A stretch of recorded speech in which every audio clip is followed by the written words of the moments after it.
Marathi story. ज्योतिषचे भविष्य आणि वास्तवाचे भान।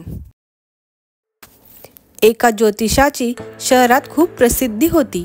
अनेक जण त्यांच्याकडे येत आपल्या अडचणी सांगत, मनोरथाचं पान त्यांच्या समोर उघड करत या सगळ्यांना ज्योतिष उत्तर देई आणि त्यांच्याकडे येणाऱ्या प्रश्नांचे उत्तर ऐकून लोक समाधानी होत असे। त्या क्षणापुरता त्यांचा प्रश्न सुटलेला असे, संकटाची तीव्रता कमी होई। त्या दिवशी ते ज्योतिष असेच रस्त्याने चालले होते। आजूबाजूला दुकानं होती, माणसं खरेदी करण्यात गुंतलेली होती। बाजूला आणखी एक बाजार लागला। दुपारची वेळ होती। आकाशात सूर्य तळपत होता आणि एक माणूस धावत ज्योतिष जवळ आला। त्याच्या चेहऱ्यावर भीती होती। तो घाईनं म्हणाला, ज्योतिषी महाराज, फार वाईट गोष्ट घडली आहे।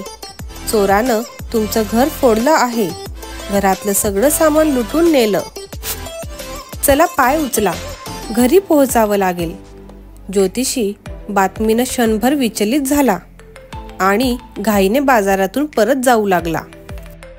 ज्योतिषाची लगबग बघून, त्याचं घाईचं पडणं बघून एक शहरवासी मोठ्यानं म्हणाला, ज्योतिष महाराज, तुम्ही दुसऱ्यांचं भविष्य सांगता, पुढं घडणाऱ्या घटनांची पूर्वसूचना देता, घडून गेलेल्या गोष्टींवर उपायही सुचविता, मात्र तुमचं घर दिवसा ढवळ्या एखादा चोरटा फोडतो, घरातील वस्तू लंपास करतो।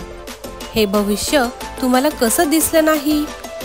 प्रश्नकर्त्याच्या प्रश्नानं ज्योतिषी क्षणभर थबकला। मित्रा, तुझं विचारणं रास्त आहे, कारण जो अडचणीत असतो, संकटात असतो, त्याच्या सारासार बुद्धीला ठगांनी वेढलेलं असतं। त्यामुळे तो वास्तवापासून बराच दूर सरकलेला असतो।